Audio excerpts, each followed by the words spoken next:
हाँ जी बच्चा party, shall we start? So here I'm back with the lecture number 93 on Smart Read Vocab. As usual आज के इस lecture में मैं डिस्कस करने वाला हूँ स्मार्ट रीड ड्रिल नंबर 93 में जो पैसेज हमने आपके लिए पिक किया है इंग्लिश लैंग्वेज का, उसके difficult complex important words, phrases, idioms या फिर फ्रेजल वर्ब्स को। चलिए शुरू करते हैं आज का लेक्चर। और आज का पहला वर्ड है हमारे सामने मैक्सिम। क्या रेफरेंस लिखा है मैक्सिम का? The reason why Wikipedia has survived as one of the longest standing non-profit platforms built largely by novices who do not bear academic or knowledge production credentials is because of a single maxim that its editors stand by, neutral point of view. अब यहाँ पे ये जो phrase है basically ये maxim है, कहावत, ठीक है। एंड एक और वर्ड था नोवाइस, हम शायद पहले पढ़ चुके हैं। नोवाइस का मतलब होता है कोई नया बंदा जो काम में आता है, ज्वाइन करता है किसी ऑर्गेनाइजेशन को, नोवाइस, या कोई काम सीख रहा होता है तो नोवाइस, न्यू कमर, बिगिनर या न्यूबी। एक और वर्ड होता है न्यूबी, उसको भी हम बोल सकते हैं कोई नया बंदा किसी काम में, ठीक है। मैक्सिम की बात कर रहे थे। मैक्सिम का क्या मीनिंग होता है? Short statement expressing a general truth, fundamental principle और रूल ऑफ कॉन्डक्ट। यानी कि एक छोटा सा स्टेटमेंट जो क्या बताए, एक सामान्य सा सच बताए, एक सामान्य या बुनियादी सिद्धांत के बारे में बात करें, या रूल ऑफ कॉन्डक्ट यानी कैसे जीवन बिताना है उस हिसाब से बात करें, उसको हम बोलते हैं मैक्सिम। और हिंदी में एक वर्ड होता है कहावत, ठीक है। अब देखिए ये बेसिकली किसी का बेडरूम है और उसमें वॉल पे कितने अच्छे अच्छे मैक्सिम्स लिखे हुए हैं। You are your only limit, यानी कि आप ही आपकी लिमिट हैं, यानी कि जो आपका पोटेंशियल है वो लिमिटलेस है। बस मन में आपने बिठा रखा है कि आपकी लिमिट बस इतनी ही है।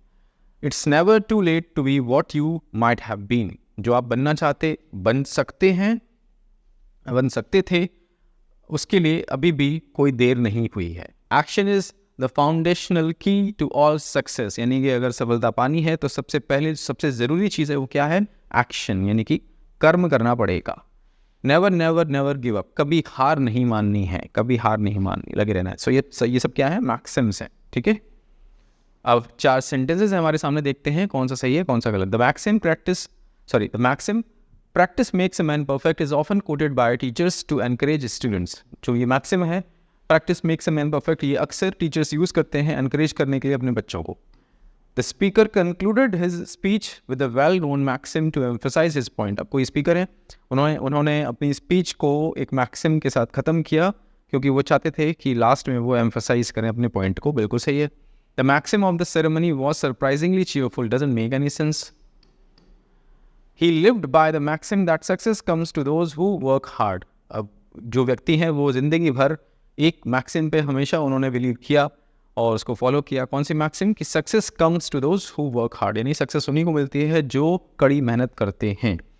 आई होप आपको समझ में आ गया हो मैक्सिम का meaning and context. Motto, dictum, axiomatic हम डिस्कस कर चुके हैं किसी प्रीवियस लेक्चर में। स्वयं सिद्ध कोई सिद्धांत जो जिसको प्रूफ्स की जरूरत ना हो वो होता है एक्सिम, ठीक है। एंटोनिम्स की बात करें तो फॉल्सहुड, डाउट, यहाँ पे लिखा है अ जनरल ट्रूथ, एक सामान्य सच, और यहाँ लिखा है फॉल्सहुड या फिर डाउट यानी कि शक, ठीक। तो ये एंटोनिम्स के तौर पे कंसीडर किए जा सकते हैं। Next word is hierarchy. Reference क्या लिखा है हायरार्की का? When information is contradictory there is a hierarchy of sources that is weighed before the most credible one is cited. Cited यानी उच्चारण करना या बोलना किसी चीज़ को। अब बात कर रहे थे हायरार्की की, क्या मतलब है? A system in which people और things are arranged according to their relative status और इम्पोर्टेंस। एक सिस्टम जिसमें लोगों को उनके वैल्यू के हिसाब से, उनके स्टेटस के हिसाब से, उनके एक्सपीरियंस के हिसाब से अरेंज किया जाए, वो होता है हायरार्की। जनरली ऑर्गेनाइजेशंस के कॉन्टेक्स्ट में हम इसको बहुत यूज़ करते हैं। अब ये एक बहुत ट्रेडिशनल सा मॉडल है जिसमें स्टाफ हो गया या जो न्यू कमर्स हैं वो सब नीचे होंगे एंड उनको मैनेज करने के लिए फंक्शनल मैनेजर्स हैं। अब जैसे ये फंक्शनल मैनेजर हैं, ये भी हैं, ये भी हैं, ये भी हैं। अब इनको मैनेज करने के लिए जो सीनियर मैनेजमेंट है उसमें ये 2 मैनेजर्स हमें यहाँ देखने को मिल रहे हैं। अब इनको मैनेज करने के लिए यानी ये रिपोर्ट किसको करेंगे? CEO को। तो ये जो पूरा सिस्टम है यहाँ पे हमें हायरार्की देखने को मिल रही है, क्रम कौन कहाँ पर स्टैंड करता है, ठीक है। चलिए पढ़ते हैं sentences. The company has a clear hierarchy with the CEO at the top and interns at the bottom. बिल्कुल सही बात है। The hierarchy of his bright coloured outfit doesn't make any sense, यहीं पे आप एलिमिनेट कर सकते हैं इसको। In most animal species social hierarchy determines access to resources, यानी कहने का मतलब यह है कि जानवरों की जितनी भी प्रजातियां हैं उसमें सोशल हायरार्की यानी कि जो सबसे ज़्यादा स्ट्रॉन्ग होगा, मतलब इन्फ्लुएंस जो है जो सबसे ज़्यादा स्ट्रॉन्ग होगा, रिसोर्सेज पे सबसे पहला हक भी उसी का होगा। एग्जाम्पल के तौर पे जो शेर है या जो चीता है, यानी इस तरीके के जो जानवर हैं जिनके पास ताकत है, इनके पास स्पीड है, सबसे ज़्यादा उनको हक है एक तरीके से, या ऑब्वियसली वो तो नेचुरल होता है कि वो रिसोर्सेज पे अधिकार पहले जमाते हैं अपना खाने पे।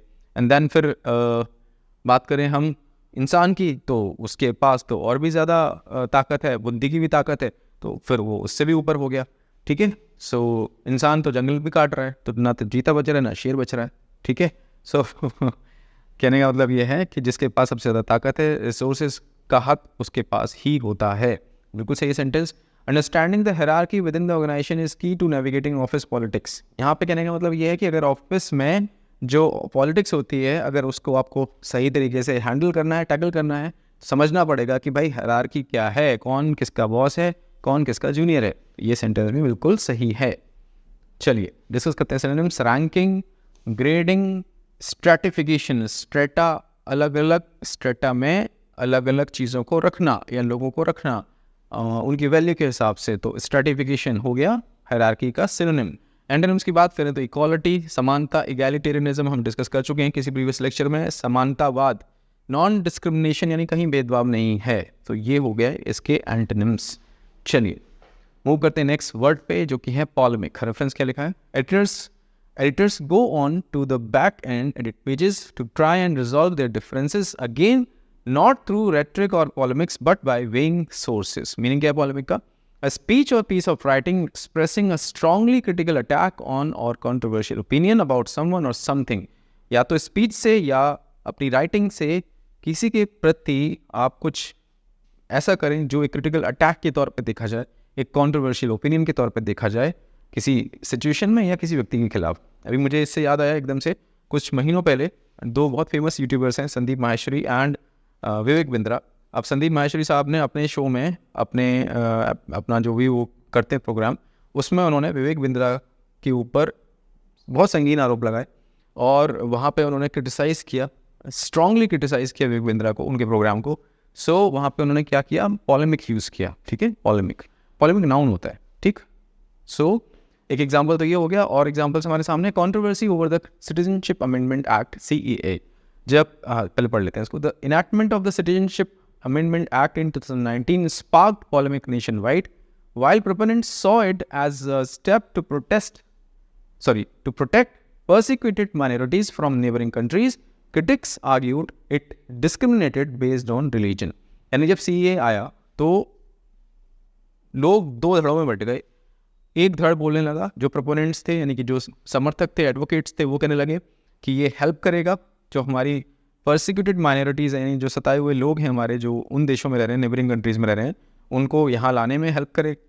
दूसरा धड़ था, दूसरा जो एक तरीके से बोल सकते हैं ग्रुप है, वो बोलता है कि नहीं, CEA बेसिकली रिलीजन के बेसिस पे डिस्क्रिमिनेट करता है, भेदभाव करता है, और इससे नुकसान होगा। ठीक, इससे लोगों को यातनाएं झेलनी पड़ेंगी। ठीक, तो दो बातें, और दोनों में हमने पॉलेमिक्स को देखा, स्ट्रॉन्ग क्रिटिसिज्म हमने देखा। रिजर्वेशन पॉलिसीज की बात करें तो India's affirmative action policies have often been the subject of polemics. While advocates argue that reservations are necessary for social justice, critics claim that they undermine meritocracy, leading to sharp disagreements. जब reservation की बात होती है तब भी हमें देखने को मिलता है it's been a subject of polemics, जहाँ पे दो अगेन व्यू पॉइंट्स मिलते हैं। एक जनता कहती है, एक टाइप की जनता कहती है कि नहीं, रिजर्वेशन इसलिए बने रहना चाहिए क्योंकि सोशल जस्टिस को मेंटेन करना है। दूसरा जो धड़ा है वो कहता है कि नहीं, जो रिजर्वेशन है उसके कारण मेरिटोक्रेसी अंडरमाइन होती है, वो वीक होती है, और इसके कारण हमें डिसएग्रीमेंट्स देखने को मिलते हैं। सो ये कैसा इशू है? कंटेंशियस इशू है दशकों से, और हमें यहाँ पे क्या देखने को मिलता है? पॉलेमिक्स देखने को मिलता है, यानी कि लोग लिखते हुए या बोलते हुए स्ट्रॉन्ग क्रिटिसिज्म वहाँ पर करते हैं। एग्जाम्पल्स पढ़ते हैं. The authors polemic against the government policies stirred controversy in the media. The author है कोई, न्यूज़पेपर में उन्होंने कुछ लिख दिया और गवर्नमेंट के खिलाफ लिख दिया, पॉलेमिक के तौर पे देखा गया और इससे एक बहुत बड़ी कंट्रोवर्सी मीडिया में खड़ी हो गई. Her polemic on climate change sparked a heated debate among scientist. उन्होंने कुछ बोला और क्लाइमेट चेंज के ऊपर, उससे एक हीटेड डिबेट हमें देखने को मिला साइंटिस्ट के बीच में. बिल्कुल सही है. The concert was a polemic filled with loud music. Doesn't make any sense. गलत है पूरी तरीके से. The newspaper published a polemic criticising the new tax laws. नए टैक्स लॉज के ऊपर कोई न्यूज़पेपर है, उसने आर्टिकल पब्लिश किया जो कि उन लॉज को बुरी तरीके से क्रिटिसाइज कर रहा है. सो ये सेंटेंस भी बिल्कुल सही है. देखो लिखा हुआ है ना, अ पॉलेमिक यानी कि नाउन है. क्लियर. चलो सिनोनिम्स की बात करें तो क्रिटिसिज्म, टायरेड, ये दोनों एक जैसे मीनिंग में. एंटोनिम्स की बात करें तो प्रेज, तारीफ, अक्लेम, तारीफ, commendation, recommendation, commendation. So positive है. एंड एंटोनिम्स के तौर पे कंसिडर होगा किसके, पॉलेमिक के. चलिए next phrase is de facto. Latin phrase है. रेफरेंस क्या है? It is the dual nature of wisdom of crowds combined with the logic of citation that has made Wikipedia endure different generations of the internet as the de facto source of global information, meaning existing or holding a specified position in fact but not necessarily by formal or legal right.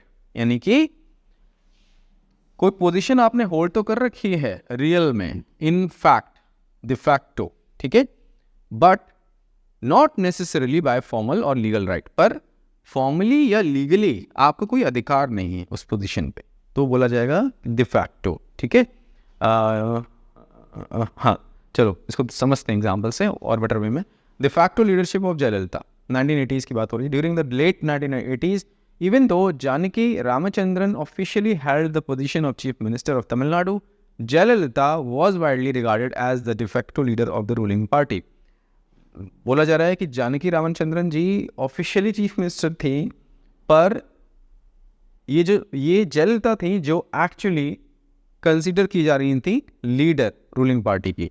तो एक तरीके से de facto leader यानी कि existing. उस समय कौन था वहां पे? ऑफिशियली नहीं थी पर रियल में वही कर रही थी रूल, है ना, एज द चीफ मिनिस्टर. सो एक बहुत ही अच्छा एग्जांपल है ये. दूसरा एग्जांपल पढ़ते हैं. The de facto control of Jammu and Kashmir by arm forces. Even though Jammu and Kashmir remains a part of the Republic of India under its official jurisdiction, it can be argued that the region has been under de facto military control for years. हालांकि Jammu and Kashmir Bharat का ही एक part है, पर आप कह सकते हैं कि सालों से एक्चुअली जो वहाँ पे रूल कर रहा है वो कौन रूल कर रहा है, या एक तरीके से कंट्रोल किसका है? मिलिट्री का. यानी हर समय वहाँ पे मिलिट्री को स्टेशन करके रखना पड़ रहा है. सो डिफैक्टो मिलिट्री कंट्रोल. ठीक है. Existing, de facto. एग्जाम्पल्स और है हमारे सामने. Although he wasn't officially appointed, he was the de facto leader of the team. उसको अपॉइंट नहीं किया पर डिफैक्टो लीडर वही है. डिफैक्टो लीडर यानी कि एक्चुअल लीडर वही है इस समय प्रेजेंट. सेंटेंस बिल्कुल सही है. The project was de facto progressing very slowly due to lack of resources. कुछ बन नहीं रहा बात, कुछ बात ही नहीं बन रही सेंटेंस में, क्लैरिटी नहीं आ रही. चलो आगे पढ़ते हैं. हर de facto responsibilities were far greater than her official job description. ये सही है बिल्कुल. उनकी जो रिस्पॉन्सिबिलिटीज़ हैं, de facto रिस्पॉन्सिबिलिटीज़ यानी इनफैक्ट जो आज की डेट में हैं, वो उनके जॉब डिस्क्रिप्शन से कहीं ज़्यादा है. जॉब डिस्क्रिप्शन में या अपॉइंटमेंट लेटर में जो भी उनको बोला गया कि आपको इसलिए रखा जा रहा है, पर आज की डेट में उनके पास उससे कहीं ज़्यादा रिस्पॉन्सिबिलिटीज़ हैं. सही है sentence. The country has a de facto one party system even though multiple political parties technically exist. बात हो रही है कि कंट्री में एक्चुअली एक ही पार्टी का सिस्टम है, हालांकि बहुत सारी political parties, multiple political parties technically exist तो करती हैं, पर रूल कौन कर रहा है? एक ही पार्टी कर रही है. One party system. So de facto यानी कि इनफैक्ट, असलियत में. हिंदी बोलेंगे असलियत में. ठीक है. चलिए बात करते हैं सिनोनिम्स की. Actual, existing, practical. ये तीनों सिनोनिम्स के तौर पे यूज होंगे. एंटोनिम्स की बात करें तो theoretical and de jure. de jure यानी कि बाय लॉ या bye right.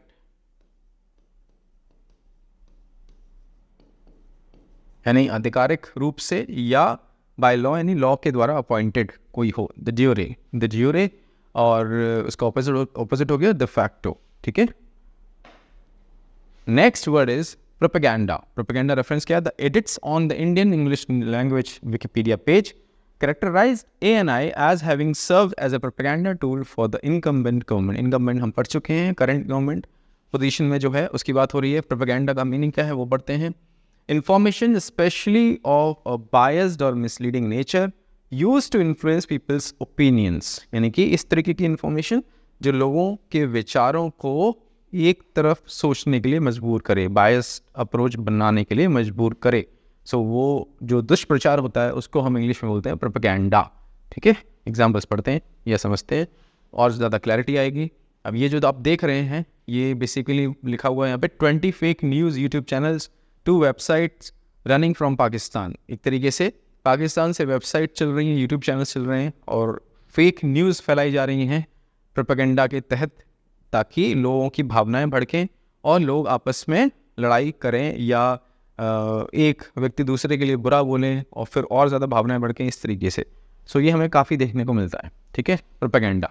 The film was criticised for being nothing more than a political propaganda. कोई मूवी रिलीज होती है और उसमें एक सर्टेन पॉलिटिकल पार्टी की तरफ पूरी तरीके से हमें देखने को मिलता है कि एक पार्टी को टारगेट किया जा रहा है, उसकी आइडियोलॉजी को टारगेट किया जा रहा है और बस पूरी मूवी में वही चीज़ दिखाई जा रही है। सो मूवी बेसिकली पार्ट है किसका? प्रोपेगेंडा का। तो ये सेंटेंस बिल्कुल सही है।